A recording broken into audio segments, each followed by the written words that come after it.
la Gécamine qui aujourd'hui est presque au bord, on ne pourrait pas dire de la faillite, mais la gouvernance pose aujourd'hui problème, tel qu'en atteste en ce moment le rapport parlementaire effectué par quelques parlementaires dans cette partie du pays.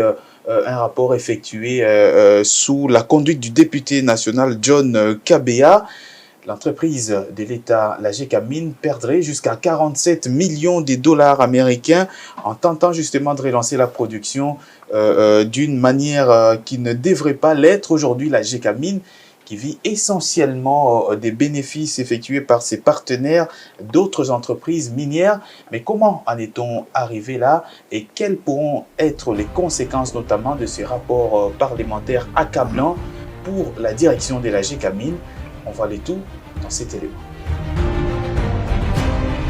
La Gécamine, fleuron historique de l'industrie minière congolaise, se trouve actuellement à la croisée de chemins marqués par de pertes financières en 2024, mais également par des initiatives visant à relancer son activité et sa position dans le secteur.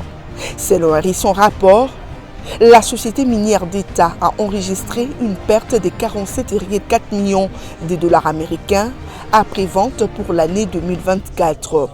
Cette performance financière souligne le défi persistant auquel la Gécamine est confrontée dans un contexte économique mondial fluctuant et face à des impératifs de modernisation de ses opérations. Parallèlement, la RDC continue de jouer un rôle majeur sur la scène mondiale de matières premières, se classant comme le deuxième producteur mondial de cuivre en 2024.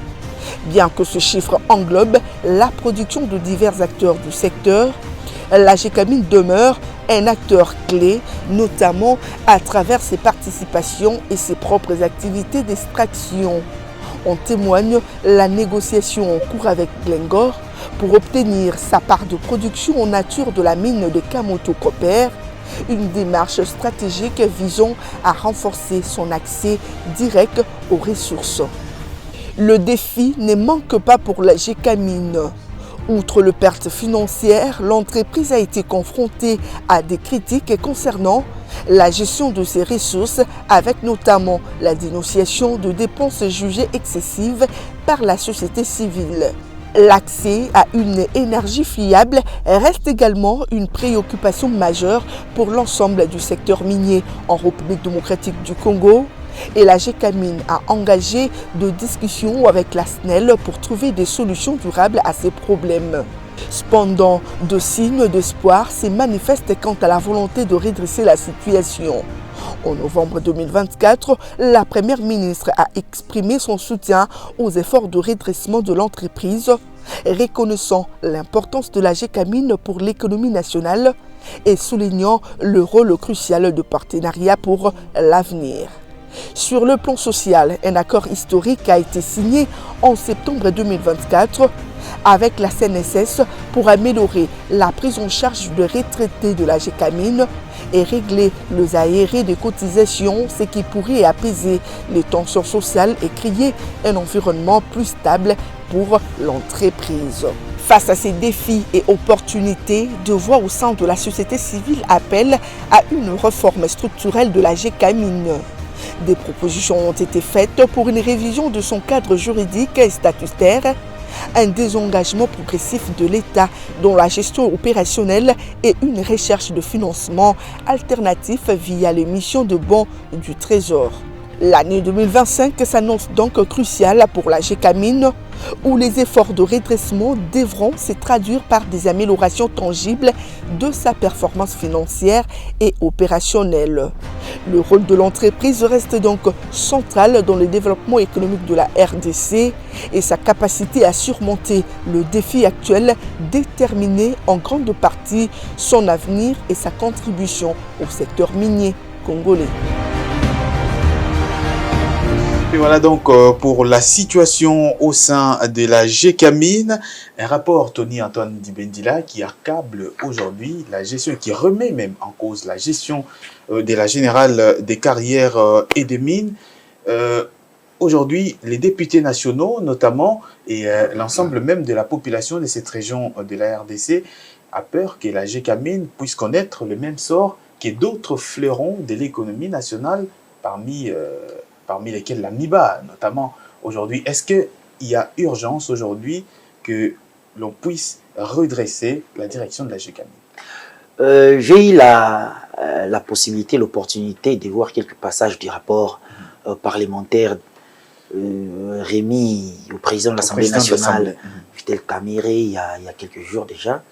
Et je me suis rendu compte que la réalité est tout autre. Parce que vous savez, ces 5 dernières années, il y a eu quand même des enquêtes, il y a eu des audits qui ont mis en lumière des détournements massifs des fonds publics durant la période 2012-2018 par l'inspection générale des finances. Donc, il y a eu, après, cela a permis d'ailleurs d'écarter Albert Yuma, le tout-puissant patron de la GECAMIN. Et aujourd'hui, de 2019 à 2025, on se rend compte que des problèmes se poursuivent. Les rapports fait mention à l'opacité. Tout à fait. Fait mention à l'opacité. Une entreprise qui vivrait dans une quasi-opacité. Voilà, une opacité totale. L'entreprise, les rapports parlementaires fait allusion à la gestion par voie téléphonique, c'est-à-dire on accuse les directeurs généraux Placide Nkala Basadiloa de ne pas être assez présent à Lubumbashi pour gérer personnellement l'entreprise. On ne sait pas, il passe son temps où, parce que les directeurs généraux de la GECAMIN devaient être là-bas de manière permanente. C'est un mandataire actif. Voilà, c'est un mandataire actif, il doit être présent. D'ailleurs, c'est lui le gestionnaire principal de cette entreprise. S'il n'arrive pas à passer plus de 2 semaines, selon les rapports, comme les rapports le disent, s'il n'arrive pas à passer plus de 2 semaines à Lubumbashi, nous ne savons pas pourquoi il a été placé à la tête de cette entreprise stratégique du pays. Et donc, on évoque des dettes colossales de la GECAMIN qui n'arrive d'ailleurs qui ne paye plus des cotisations sociales pour ses agents à la Caisse nationale de sécurité sociale. C'est terrible avec la CNSS. Oui, la dette est estimée à plus de 120 millions de dollars américains, ce qui bloque d'ailleurs les rajeunissements du personnel et puis une bonne prise en compte de la retraite, notamment. De la retraite. Et donc, c'est un ensemble d'éléments apportés par ces rapports qui nous portent à croire que des réformes mises en place, parce que les experts, il y a quelques temps, disaient déjà qu'il y a dans l'ensemble, il y a quand même des efforts qui sont mis en place. Il y a la restructuration en termes de rapports avec les partenaires tels que Glencore, ainsi de suite, la révision des accords qui permettent d'ailleurs à l'État congolais d'avoir plus de retombées en termes financiers, mais aussi des parts, ainsi de suite. Il y a eu plusieurs rapports, plusieurs réalisations qui ont été faites. Il y a eu des investissements via la filiale STL de la GECAMIN. Il y a eu des résultats financiers parce qu'il faudra rappeler que d'ailleurs, les rapports l'a dit, en 2024, GECAMIN a pu faire des recettes jusqu'à 1 milliard de dollars américains, mais sauf que s'il faut toujours tenir compte des analyses des experts, il y a la réalité que GECAMIN évolue dans un contexte congolais marqué par la prédation des finances publiques. Vous savez, nous avons développé une culture là de considérer, c'est la classe politique congolaise, de considérer la GECAMIN comme un coffre à dollars où on pouvait aller puiser n'importe comment. Peut-être que c'est là influence aussi l'opacité de la gestion, parce que comment les gestionnaires peuvent justifier des dépenses peut-être injustifiables. Notamment des investissements qui n'ont rien à voir avec l'objet social. Tout à fait, de la GECAMIN. Et donc, c'est ça la réalité. Et donc, si aujourd'hui on se rend compte que la GECAMIN continue à engager des pertes d'argent importantes, des pertes de sommes importantes en termes de dizaines de millions de dollars, comme les souligne les rapports, mais aussi l'effondrement de la productivité. Vous savez, c'est-à-dire on passe des milliers de tonnes à quasiment zéro, de 300 tonnes, prenons par exemple en 2019, 300 pardon, tonnes de cobalt à zéro en 2025, parce qu'on n'a rien produit, c'est compliqué. Ça veut dire qu'aujourd'hui, Igor Buraka, la Gécamine est en train de dévier complètement son objet social, qui est celui de produire. Le rapport indique même que la Gécamine, toutes les recettes qu'elle fait aujourd'hui, c'est dû justement aux efforts de ses partenaires, notamment Glencore et toutes ces grandes entreprises implantées. La Gécamine n'arrive même plus à produire 10 000 tonnes de cuivre. C'est quand même inquiétant. Évidemment, c'est inquiétant pour ce que vous avez qualifié ici des fleurons économiques jadis, qui aujourd'hui est en perte de vitesse. Tout à fait. Non seulement que la Gécamine est en perte de vitesse, je dirais que la Gécamine s'effondre. Vous avez en fait des retenues de les dire, mais moi je le dis tout bonnement ici, au regard évidemment, je vais peut-être revenir beaucoup plus loin, au regard des chiffres qui se présentent, des chiffres qui concernent en fait la production, cette générale carrière et des mines, dont en fait les efforts d'exploitation de ressources minières se concentrent sur des principaux minéraux à forte attraction dans le cobalt et le cuivre. Si aujourd'hui la Gécamine a du mal à produire une tonne de cobalt, mais ça ne peut que non seulement inquiéter, mais apeurer. Ça nous fait peur parce que la Gécamine, ses positions n'ont pas comme, je dirais ici, une société de services. Vous l'avez évoqué, Patrick Lumbala. La Gécamine est à vocation commerciale. Tout à fait. Donc, c'est-à-dire qu'elle doit faire des revenus, elle doit produire. Elle doit produire suffisamment. Au même titre que Glencore, au même titre que Kiko, elle ne doit pas se contenter des recettes des partenaires, etc. Avec les partenaires. Non, elle ne doit pas se contenter de cela. C'est ce qui est écœurant. Donc, ce qui prouve encore à suffisance que le coup d'alarme, au fait, est-ce que les ONG, les organisations non gouvernementales projetées à l'avenir, ça rattrape au fait aujourd'hui la Gécamine, puisqu'on était en train en fait de parler d'une gouvernance calamiteuse au sein de la Gécamine, mais ce qu'on est en train de constater, regardez ce que la Gécamine est en train de donner ici. On sait bien que à la tête de cette société commerciale, de cette société minière congolaise, il y avait un certain à l'époque Albert Yuma, qui était en fait le PCA de la Gécamine, quelqu'un dont le profil a coïncidé avec des accusations de détournement massif au sein de cette générale carrière des mines. Les rapports accablants de l'inspection générale des finances allant de 2011 à pratiquement 2021 en a fait état. Le rapport de 2020, évidemment, de l'inspection générale des finances l'en a démontré. Et ajouter à cela les accusations des ONG.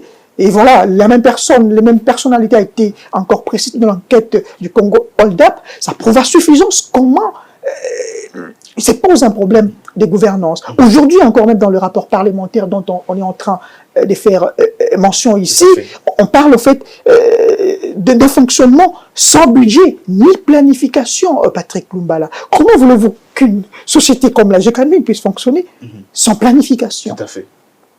Et du coup, les mandataires n'étaient pas quasiment redevables sur les actions qu'ils menaient. Vous avez aussi, la Gécamine était en train de perdre en fait son objet social. Aujourd'hui, vous avez 47 millions de dollars américains que vous dirigez, n'est-ce pas, vers les entreprises, donc que vous confiez aux entreprises tierces la possibilité de faire quoi? D'exploiter les minerais. Pourtant, vous en avez en fait la possibilité, mais vous débloquez 47 millions pour que le tierce puisse produire, faire ce travail-là dont vous avez fait la mission à d'autres entreprises. Comment voulez-vous être productif avec cet élan, je dirais, boiteux? Donc aujourd'hui, la Gécamine s'érige comme un canard boiteux qui n'arrive plus à faire des revenus et c'est écœurant. Et cela s'accompagne encore avec des chiffres. Voyez-vous, le dernier rapport de la cellule technique de coordination et planification minière qui fait état en fait de la situation des exploitations du cobalt et du cuivre au premier semestre, on parle de 2025.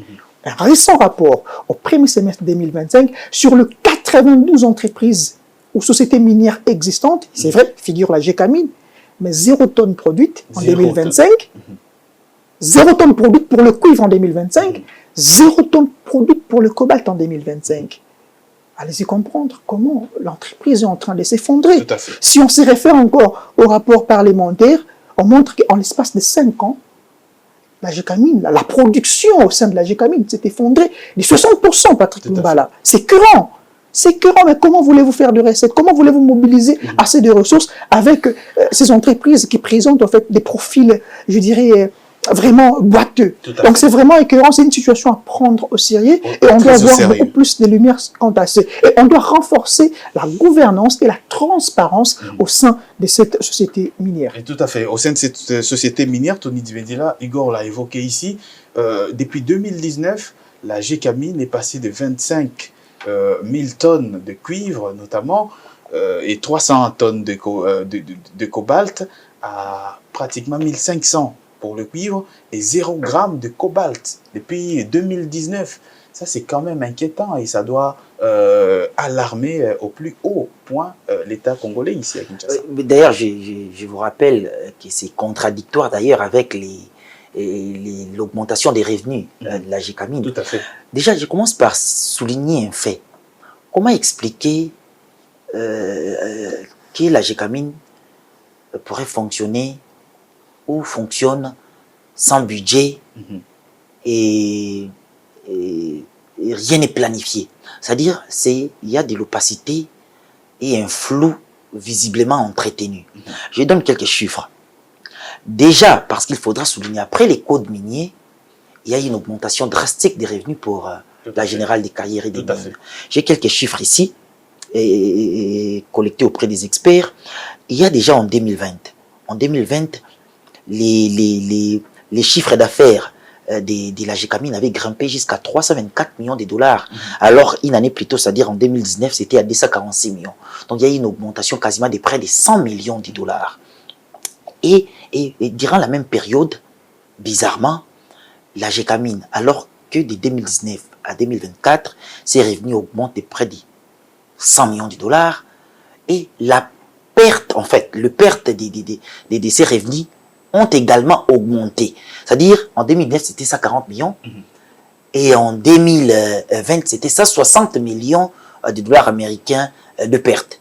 Vous imaginez? C'est-à-dire, au même moment, on allait de perte en perte, les revenus augmentent. D'ailleurs, vous avez vu les rapports de l'Assemblée nationale qui renseignent qu'il y a eu en 2024 quasiment 1 milliard de dollars de revenus.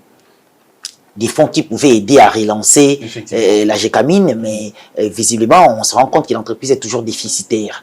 Et donc, s'il faudra tenir compte de cette augmentation des revenus année après année, de l'augmentation des pertes année après année, mais également de l'effondrement de la productivité de l'entreprise, c'est incompréhensible.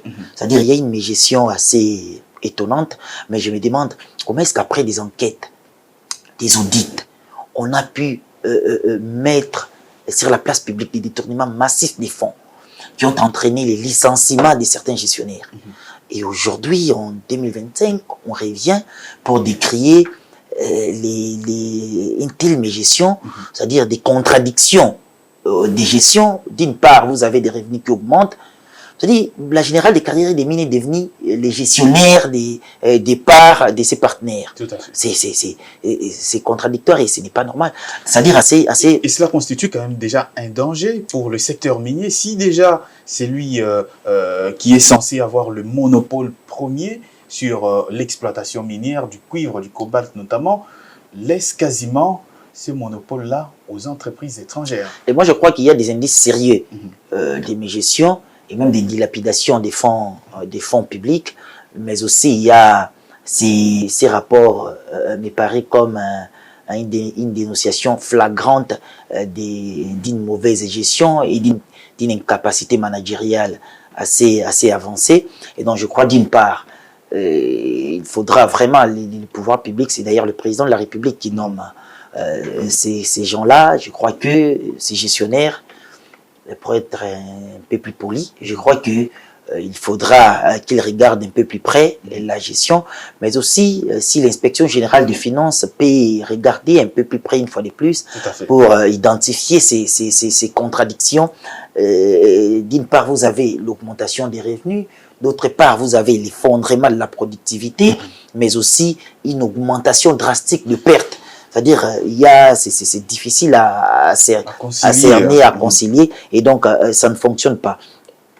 Déjà, il faudra donc, dans un cocktail comme ça, dans un contexte des corruptions généralisées et des tendances à dilapider les fonds publics, je crois que les institutions de contrôle doivent ouvrir en tout cas l'œil et creuser davantage pour savoir s'il faudra remettre en cause la gestion de Placide Nkala et toute son équipe, c'est-à-dire du conseil d'administration de la GECAMIN, pour voir comment véritablement relancer. Parce que la vérité, que derrière, il faudrait une véritable volonté politique forte et sérieuse pour relancer ces flairons du secteur minier congolais. Tout à fait. On évoque, Igor Biwaka, une dette colossale de la GECAMIN auprès de la Caisse nationale de sécurité sociale, ce qui ne lui permet même plus, on l'a évoqué ici, de prendre en compte, enfin, de prendre en charge la retraite et de renouveler son personnel. Ça, c'est quand même un danger pour le futur de cette entreprise. Lorsqu'on est même incapable de rajeunir ceux-là qui doivent travailler dans la production même de l'entreprise. Évidemment, Patrick Lumbala, c'est d'ailleurs ce qui soutient encore la thèse que je venais tantôt d'émettre ici, que l'entreprise, la société minière, la Générale Carrière des Mines, se trouve au bord du gouffre. Donc, il est vraiment en train de s'effondrer, comme vous l'avez dit ici tantôt, mais avec un paradoxe beaucoup plus criant, comme on vient tantôt de le mettre en exergue ici. Vous générez assez de revenus, mais vous êtes pas capable au fait de prendre en charge la retraite des agents qui travaillent, vous êtes incapable de rajeunir le personnel, et donc ça montre que non seulement qu'il y a un problème de gestion, mais ça sent en fait, comme on a toujours tendance de le dire, ça sent un tout petit peu en fait le détournement. Tout à fait. Ça sent... Parce que déjà dans le rapport, on dit que la direction de la GECAMIN a investi jusqu'à 125 millions de dollars dans une minoterie et 43 millions de dollars de plus, justement, dans la réhabilitation des 2 tours jumelles sans rapport direct avec l'objet social de l'entreprise. Et pour ajouter sans suite. Tout à fait, sans suite. D'ailleurs, de toutes ces voilà, donc ces on ne sait pas évidemment si ces initiatives ont porté ou pas. Donc c'est vraiment, il y a une opacité criante. Ce sont des détournements et une dilapidation. Voilà, une opacité criante derrière en fait la gestion de ces fleurons jadis économiques du secteur minier évidemment de la République démocratique du Congo, un secteur qui, malgré l'absence quasiment de la GECAMIN, un secteur qui, malgré l'absence de la GECAMIN, qui se maintient toujours. Puisqu'on rappelle ici que la République démocratique du Congo a produit en 2024 une affaire de 3,1 millions de tonnes du cuivre sans la participation considérable de la GECAMIN. Elle devait être d'ailleurs en avant-plan. Et c'est donc inquiétant. C'est inquiétant, pourquoi? Parce que la GECAMIN, c'est une société congolaise. Il faut le rappeler ici, quand vous produisez autant, n'est-ce pas, des minerais de cuivre, qui d'ailleurs fait, n'est-ce pas, de la République démocratique du Congo, la deuxième je dirais, puissance en termes de production du cuivre à l'échiquier mondial, mais également la première qui maintient en fait la position des premières places de la République démocratique du Congo sur le continent. Ça ne peut qu'inquiéter Patrick Lumbala. Donc, comme je l'avais tantôt signé ici, il faudrait vraiment une lumière quant à ça. Je pense bien que, vu que le rapport a été introduit au niveau du Parlement et qu'il y aura une suite favorable quant à cela, et que voilà, on va remédier à ces problèmes-là. Puisqu'également, on avait tendance également à mettre l'accent sur le fait que la politique s'immisçait en fait dans la gestion de la GECAMIN. Ce qui faisait en sorte que c'est un fait, voilà. Donc la politique s'immisçait dans la gestion de la GECAMIN et par conséquent, le mandateur que l'on plaçait à la tête, n'est-ce pas, de la GECAMIN ne se sentait pas redevable. Parce que pourquoi? Parce qu'il se sentait en fait protégé par une sphère politique qui les protégeait. Par conséquent, il ne se sentait pas redevable, et ce qui a fait en sorte que, n'est-ce pas, qu'on assiste à cette gestion, je dirais, calamiteuse de la GECAMIN. Calamiteuse donc de la GECAMIN, et Todi Dibendila l'a dit, il va falloir une véritable volonté politique pour redresser ce fleuron de l'économie congolaise qui est en train, vous l'avez dit Igor, en train de tomber au bord du précipice. Et le message est passé en tout cas.